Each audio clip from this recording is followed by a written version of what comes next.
Assalamualaikum warahmatullahi wabarakatuh. Halo semuanya, jumpa lagi di channel Indigo Experience. Ini adalah kisah kelima di Indigo Experience, dan di kisah kelima kali ini aku akan membagikan sebuah kisah yang aku dapatkan dari temannya teman. Jadi waktu masih muda dulu ya, zaman masih hobi nongkrong kalau malam, itu aku nongkrong sama temenku, terus dikenalin lah sama temennya dia. Sebut saja namanya Nando. Jadi Nando itu dengan kami itu masih seumuran denganku ya. Kemudian Nando itu tinggal di Kabupaten Brebes, tetangganya Tegal, jaraknya hanya sekitar 10-15 menit dari sini. Dan Nando membagikan cerita ini nih persis waktu kita nongkrong waktu itu ya langsung. Cerita ini dialami Nando sekitar tahun 2015. Tapi kita mau flashback dulu dengan kehidupannya Nando pada waktu dia masih SD atau sekolah dasar. Nando itu berarti lulus SD tahun 2003 ya, karena dia seumuran denganku. Umumnya SD negeri kalau di sini di tempatku ini ya, itu siswanya itu adalah anak-anak dari lingkungan sekitar. Paling jauh-jauhnya itu radius sekitar 1 kilometer lah. Dan hebatnya anak-anak SD zaman dulu tuh ya, itu dari kecil kita itu berangkat sekolah dan pulang sekolah itu jalan kaki. Kadang berangkatnya sendirian, nanti pulangnya bareng-bareng sama teman-teman. Dan kita zaman SD itu dari kelas 1 sampai kelas 6 itu kan karena setiap angkatan hanya ada satu kelas ya. Jadi kami selama 6 tahun itu bareng, satu kelas bareng tuh si Nando dengan teman-temannya. Sering kali juga anak-anak nih biasanya sepulang sekolah, walaupun tidak setiap hari, tapi kadang itu disempatkan waktu pulang sekolah mampir dulu lah main ke rumah salah satu teman, random biasanya. Entah hari ini main ke rumah si A, entah besok nanti main ke rumah si B, nanti kapan hari main ke rumah si C gitu. Kebetulan ada salah satu temannya Nando, sebut saja namanya Didi. Didi itu rumahnya itu dekat dengan sekolah waktu itu. Jadi mereka itu paling sering main di lingkungan rumahnya Didi sepulang sekolah. Tapi kemudian setelah kelas 6 lulus gitu ya, itu mereka semua Nando, Didi, dan teman-teman yang lainnya itu misah. Sekolah SMP, SMA-nya itu misah, mereka nggak bareng. Dan pada waktu itu tuh kita belum kenal yang namanya media komunikasi seperti handphone atau apapun, itu belum ada. Kita aja baru kenal handphone mungkin umur SMP, tapi itu pun masih terbatas layanannya. Dan waktu SMP itu yang pegang handphone itu paling hanya 1-2 anak dalam satu kelas gitu. Waktu itu kita rata-rata baru pegang handphone itu umur-umur SMA. Jadi otomatis ini si Nando, Didi, dan yang lainnya itu hilang kontak nih, lost kontak. Sampai dengan mereka SMP, SMA, ada yang kuliah, terus kerja, sampai di tahun 2015, Nando itu nggak sengaja ketemu sama si Didi. Nando ketemu sama Didi itu di sebuah toko besi waktu itu katanya, nggak tahu ada keperluan apa mereka. Nah ceritanya si Nando ini kan seneng banget nih yang namanya modifikasi mobil tuh. Waktu itu Nando pergi ke toko besi itu dengan mobilnya dia yang dimodifikasi. Nggak sengaja ketemu si Didi dengan bapaknya lagi belanja sesuatu di toko besi itu. Akhirnya mereka bertegur sapa kan, Didi kan? Iya Nando kan, oh iya kita temen SD, ngobrol-ngobrol lah di situ sampai akhirnya digiring keluar dari toko bangunan ya, mereka sambil ngobrol sambil jalan. Terus ya, wah Nando, ini mobilmu? Iya mobilku, mobil butut gitu kan. Butut apaan, keren nih, udah modifikasi apa aja gitu kata si Didi. Loh, ternyata si Didi itu ngerti otomotif. Kebetulan Didi itu SMA-nya itu di SMK jurusan otomotif. Dan bapaknya Didi pun juga paham dengan otomotif. Makin mateng lah obrolan mereka bahas tentang mobil modifikasinya si Nando ini kan. Akhirnya karena obrolannya makin seru tapi waktunya terbatas, Didi menawarkan, Dok ini lagi senggang nggak nih? Kamu kan di luar kota kan sekarang, ini mumpung lagi di Tegal, mainlah ke rumahku, kita ngobrol-ngobrol banyak nih soal mobil otomotif gitu. Bapaknya pun menambahkan, iya Nando lama kan nggak main, berapa tahun kita nggak ketemu, mainlah ke rumah nanti malam. Kebetulan si Nando malamnya itu tidak ada kegiatan, akhirnya instan langsung diiyakan sama si Nando. Oke deh, ntar malam ya aku main ke sana ya, mungkin sekitar jam 8 malam lah, nanti aku kabari. mereka tukeran lah nomor WhatsApp di situ. Singkat cerita mereka pulang ke rumah masing-masing gitu ya, dan sampai dengan malamnya Nando itu memenuhi janjinya untuk main ke rumahnya si Didi. Nando masih ingat rumahnya Didi tuh, di dekat sekolah itu ke arah sini, ke arah sini, ke arah sini. Dan rumahnya si Didi ini itu tuh di jalanan, nggak jalanan besar sih, ya jalanan biasa, jalanan aspal gitu ya. Itu yang rumah di sekitar situ tuh kebanyakan rumah-rumah besar yang lebar, besar, tinggi, dan jarang banget kelihatan orang-orangnya gitu. Di antara rumah-rumah itu ada sebuah gang yang lebarnya kurang lebih 3-4 meter, cukup lebar, tapi belum diaspal, gangnya masih tanah. Dan untuk menuju ke rumahnya si Didi, itu masuk ke gang itu kurang lebih jaraknya sekitar 100 meter.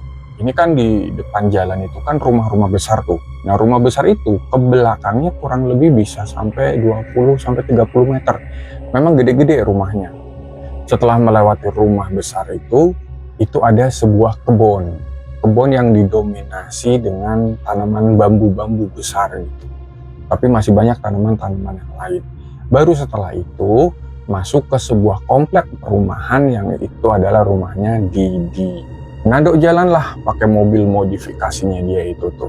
Sebelum dia sampai ke gang rumahnya Didi, si Nando nelpon Didi dulu, "Di, ini aku udah hampir sampai nih," gitu. "Kamu di rumah kan?" Sekedar memastikan. "Iya, ini lagi di rumah nih, nungguin dari tadi sambil nonton TV. Udah buruan sini." "Oke, siap." Nando tuh inget kalau masuk ke gang rumahnya si Didi itu memang bisa buat masuk mobil, tapi nanti putar baliknya susah, belum lagi nanti parkirnya agak repot gitu kan. Akhirnya Nando memutuskan untuk parkir di tepi jalan, tidak masuk ke gangnya Didi. Setelah tiba di depan gang rumahnya Didi, Nando turun dari mobil, terus dia berjalan masuk ke gang melewati tembok-tembok rumah yang besar itu kan, sampai akhirnya Nando tiba di area kebun-kebun yang banyak, kebun tanaman bambunya. Ternyata masih sama. Setelah sekian tahun si Nando gak ke situ, ternyata lingkungan itu kurang lebihnya masih sama seperti itu. Suasananya pun juga masih sama. Nando tuh sebenarnya agak-agak merinding gimana gitu ya, agak-agak ngeri lewat gang rumahnya Didi yang itu. Apalagi jalan kaki tuh kayaknya hanya jarak 100 meter, kok rasanya lama bener, kayaknya panjang banget. Sampai waktu di depan kebun, kawasan area kebun itu ya, kebun bambu itu kan di kebun itu kan gelap, bener-bener gelap. Itu Nando dengar ada suara seorang laki-laki yang manggil-manggil Nando, "Mas, mas, mas," gitu. Refleksi Nando itu nengok kan ke arah kanan ke kebun bambu itu kan. Nando sepintas melihat ada siluet sosok laki-laki. Bukannya takut, umumnya orang itu kan takut dia pergi langsung. Si Nando entah kenapa dia justru mendekat ke arah sumber suara itu. Nando masuklah ke dalam area kebun bambu itu, ke arah siluet laki-laki yang manggil-manggil dia. Nando coba mendekat, tapi kebun bambu yang tadinya itu hanya satu petak kok jadi kelihatan lebar, luas, panjang gitu kan. Dan siluet laki-laki itu juga seperti berjalan menjauh. Entah kenapa Nando itu terbawa untuk mengikuti laki-laki itu. Tapi si Nando sempet nih nengok ke belakang, maksudnya mau pergi atau mau lanjut atau enggak nih gitu. Pada saat Nando nengok ke belakang, Nando itu sudah tidak melihat gang rumahnya Didi lagi. Jadi pemandangannya itu benar-benar itu seperti di sebuah kebun yang luas. Nando nggak tahu keluarnya itu lewat mana. Dan akhirnya Nando memutuskan untuk melanjutkan mengikuti siluet laki-laki itu yang sedang berjalan. Dalam suasana takut ya, Nando itu merasa takut. Tiba-tiba ada sebuah tangan yang memegang lengannya Nando. Nando kaget gitu kan, langsung nengok. Ternyata itu adalah seorang kakek-kakek yang nggak terlalu kelihatan jelas pakaiannya itu seperti apa. Tapi yang pasti si kakek itu rambutnya itu agak gondrong gitu ya. dan dia berkumis tebal, berjenggot gitu, dan itu tidak rapi. Kemudian pakaiannya sih sekilas Nando bilang dia pakai pakaian yang lusuh. Dan si kakek itu berkata, ini dalam bahasa lokal ya, si kakek ini bilang yang kurang lebihnya itu seperti ini. Jangan ke sana, kamu jangan ke sana. Kamu pergi aja sekarang, kamu pergi sekarang, cepat pergi sekarang. Belum lagi selesai Nando terkejut, tiba-tiba itu kerusak-kerusuk dari sekeliling, yang itu bermunculan beberapa orang laki-laki dari beberapa usia yang berbeda. Dan kali ini kelihatan agak sedikit jelas ya. Laki-laki ini itu dia menggunakan baju yang kurang lebihnya sama seperti kakek-kakek tadi.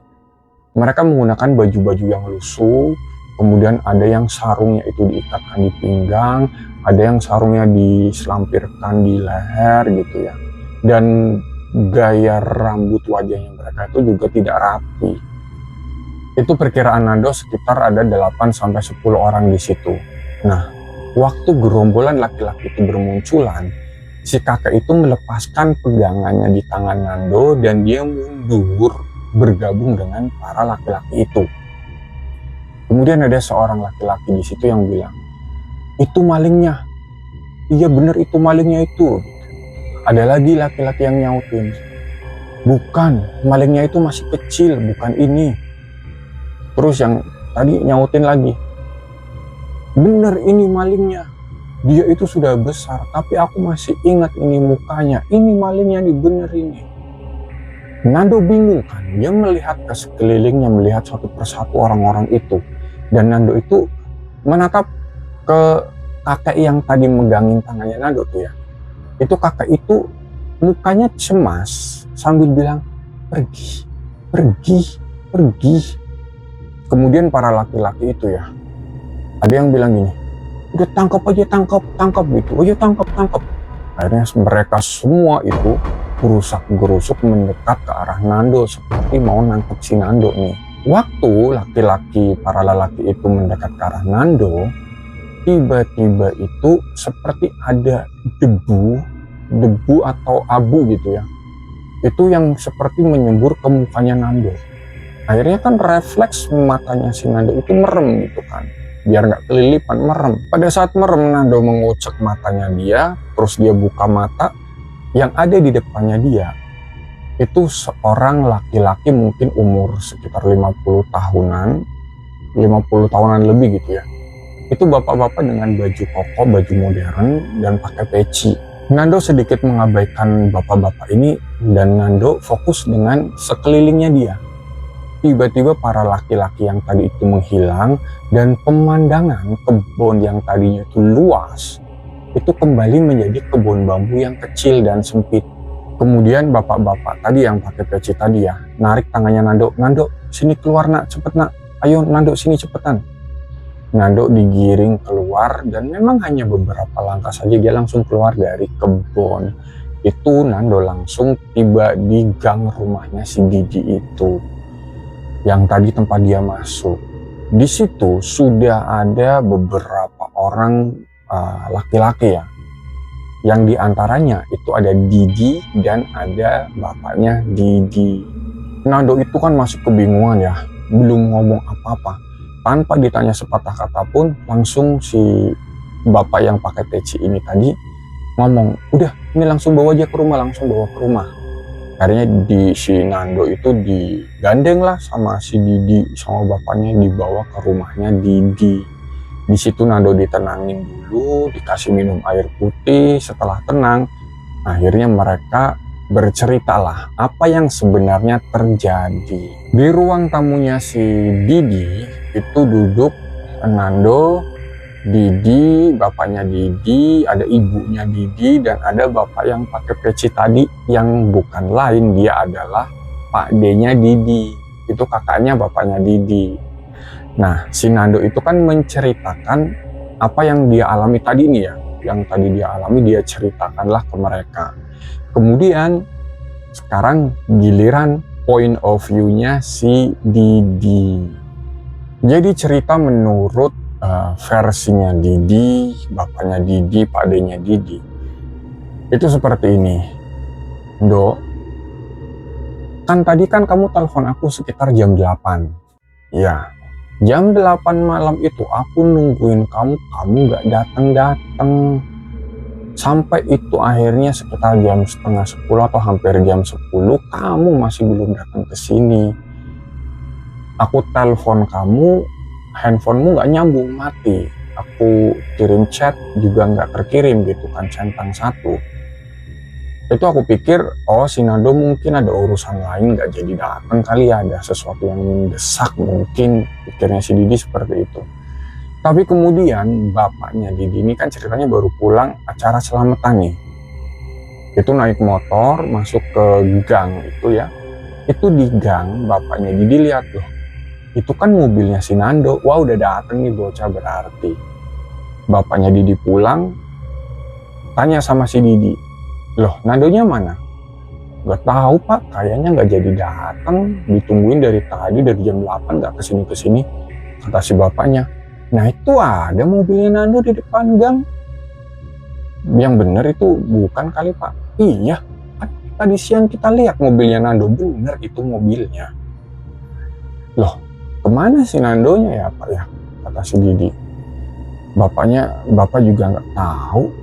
Ayo coba kita cek deh ke depan deh, kita cek. Ada nggak barangkali dia ada di dalam mobil gitu. Ternyata setelah dicek di dalam mobil itu nggak ada si Nandonya. Sepi, akhirnya mereka balik lagi kan tapi sebelum balik lagi ke rumah, Nando sama si Didi sama bapaknya itu sempet boncengan naik motor muter nih nyariin barangkali dia lagi mampir beli rokok ke warung atau apa. Itu nggak ada. Terus akhirnya mereka baliklah ke rumah Didi sama bapaknya. Di depan rumah itu mereka diskusikan, nggak tahu pak, coba ditelepon juga nggak nyambung pak, ini si Nando handphonenya mati gitu. Ribut-ribut lah mereka berdua. Akhirnya ada satu tetangga yang datang nimbrung. Kenapa pak ribut-ribut apa? Ini loh si temennya si Didi. Itu mobilnya ada di depan tapi ke orangnya nggak datang gitu kan. Terus ada lagi tetangga nimbrung gitu kan. Akhirnya ramai lah ada beberapa orang. Sampai mereka itu coba deh kita cari lagi gitu kan. Terus masih dicari diputerin sekitar kampung nggak ketemu. Mereka berhenti di sebuah rumah yang tidak bukan itu adalah rumah adiknya si Didi. Kan lihat tuh ada rame-rame. Kenapa kok rame-rame di sini? Kenapa gitu? Bapaknya Didi cerita nih ke adiknya. Ini loh mas, temennya si Didi, si Nando, hilang gitu. Loh hilang gimana? Iya tadi datang ke sini rencananya jam 8. Mobilnya ada tapi orangnya sampai sekarang itu nggak nyampe ke sini gitu. Entah kenapa Pak D-nya Didi itu seperti dia sudah punya firasat sesuatu, sudah punya gambaran apa yang sebenarnya sudah terjadi. Akhirnya si Pak D-nya si Didi itu bilang, coba kalian nunggu dulu di sini sebentar, sabar, saya masuk dulu, ditunggu ya 10 menitan lah, nanti saya keluar lagi. Pak D-nya Didi masuk ke rumah, melaksanakan sholat, aku nggak paham itu sholat apa. Kemudian sekitar 10 menit, gak sampai 10 menit, Pak D-nya Didi itu keluar. Membawa sebuah buntalan kayak sapu tangan atau apa gitu. Buntalan itu kayak ada isinya. Si bapaknya Didi tanya, itu apa mas? Abu gitu. Abu. Udah nanti aja dijelasinnya. Kita sekarang bareng-bareng ke kebun yang ada di depan. Kemudian sesampainya di depan kebun, Pak D-nya Didi bilang, kalian nunggu di sini, saya mau masuk dulu. Nanti kalau misalkan dalam waktu beberapa menit ke depan saya nggak keluar lagi, kalian masuk cari saya.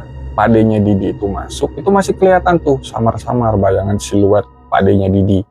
Di dalam kebun, Pak D-nya Didi lagi berdiri sambil terdiam gitu.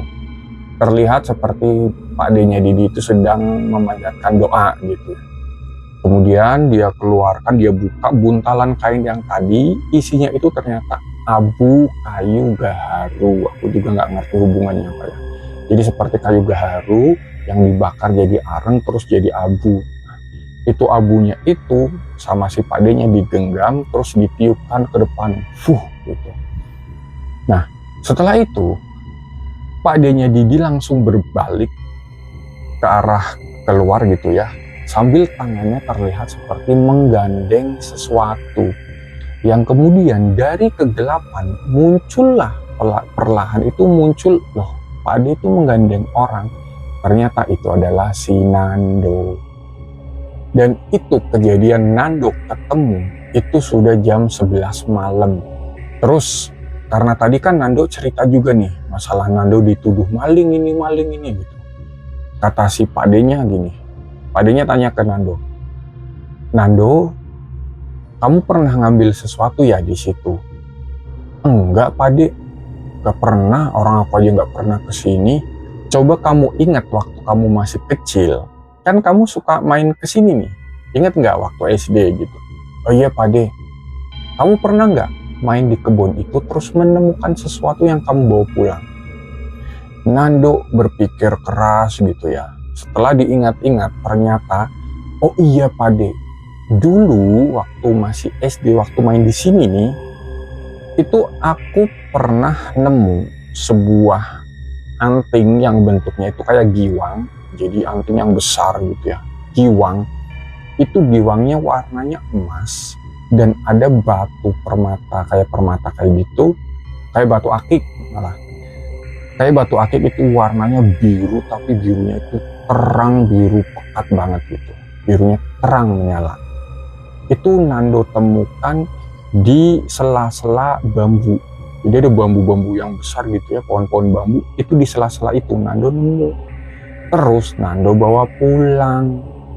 Tapi karena pikirnya anak kecil ya, waktu itu Nando masih kecil, dia pikir apa sih ini gitu, apalagi dia anak laki-laki nggak suka perhiasan-perhiasan gitu, dibuang lah. Entah dia buang di mana, Nando sendiri juga lupa katanya. Aku sempat buang Pak De, tapi lupa dia buang di mana. Kemudian Pak De itu menjelaskan, jadi Nando, Didi, di kebun itu ada sebuah pemukiman gaib. Yang petingginya di situ itu adalah seorang wanita yang sudah berumur, mungkin sudah kelihatan kayak ibu-ibu ya, bukan wanita muda, wanita yang sudah seperti ibu-ibu. Dan kemungkinan giwang yang kamu temukan itu adalah giwang milik sosok wanita penunggu di kebun bambu itu, gitu. Nah terus gimana Pak De, kata si Nando tuh ya. Ya udah nggak apa-apa, itu kan sudah hilang. Ini Nando nih nanti Pak De bersihkan dulu di rukyah kecil lah, gitu kata si Pak De. Nanti habis itu Nando pulangnya muter aja deh, jangan lewat gang tadi dulu sementara. Lewat muter gang satunya, tapi kan agak jauh tuh muternya. Diantar pakai motor. Jadi sepeda motor ada dua, Pak D-nya sama Nando boncengan, Didi sama bapaknya boncengan. Gitu. Nah sebelum pulang, si Nando sempat bertanya, Pak De, perasaanku kok aku di situ hanya beberapa menit saja, tapi kenapa tiba-tiba sudah berlalu 3 jam kurang lebihnya. Aku jadi ingat ya cerita kemarin, di cerita keempat kemarin tentang Bu Murni yang jualan sarapan, yang dia itu masuk ke pasar gaib gitu ya. Bedanya, Bu Murni itu merasa di dalam pasar itu dia lama, sekitar 1 jam lebih. Tapi setelah dia keluar, ternyata hanya beberapa menit saja. Sedangkan si Nando berada di dalam kebun itu hanya beberapa menit, tapi di dunia manusia ternyata sudah beberapa jam. Kebalikannya Bu Murni ini ya. Jadi Pak D-nya si Didi ini menjelaskan ya, bahwa kalau misalnya kita ini mengalami rogo sukmo atau proyeksi astral, yang mana sukma kita itu pergi ke dimensi gaib.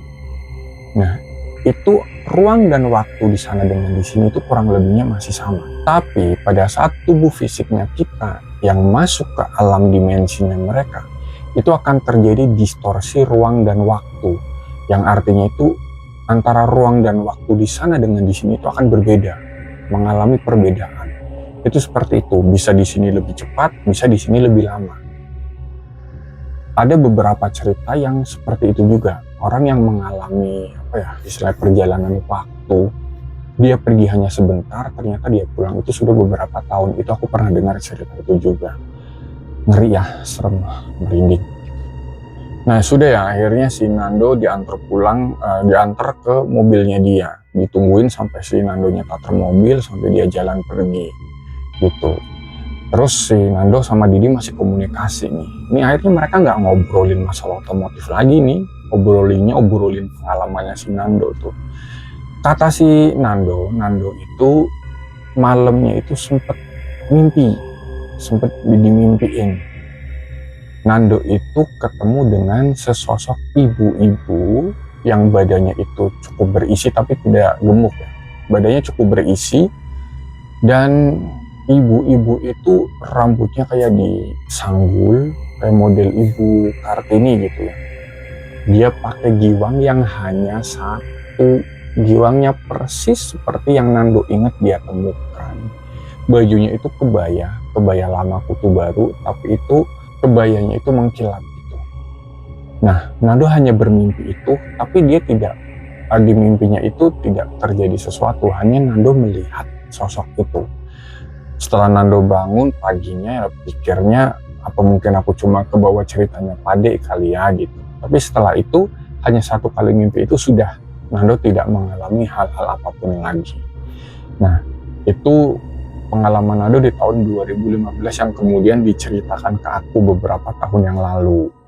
Jadi alangkah baiknya kita mau kemanapun, pergi kemanapun ya, itu selalu berdoa untuk melindungi diri kita, minta perlindungan dari Yang Maha Kuasa gitu ya. Baik, itu tadi cerita dari Nando. Terima kasih Nando sudah dibagikan ceritanya ke aku. Salam buat Didi ya. Aku juga ucapkan terima kasih buat teman-teman yang sudah menonton video ini, yang sudah subscribe, like, share, dan komen. Kalau ada masukan, kritikan, atau ada pembahasan apapun, silahkan tuliskan di kolom komentar. Dan aku juga minta maaf kalau ada hal-hal yang tidak sesuai dalam aku menyampaikan cerita ini. Dan buat kalian yang punya cerita-cerita horor yang seru dan mencekam yang ingin kalian aku bagikan di sini nih ceritanya, silahkan kirimkan cerita kalian, boleh cerita yang kalian alami sendiri atau cerita yang kalian dapatkan dari orang lain. Kirimkan dalam format audio atau tulisan ke alamat email yang ada di deskripsi di bawah video ini. Sekali lagi terima kasih buat kalian semuanya, sehat selalu, sampai jumpa lagi di channel Indigo Experience. Wassalamualaikum warahmatullahi wabarakatuh.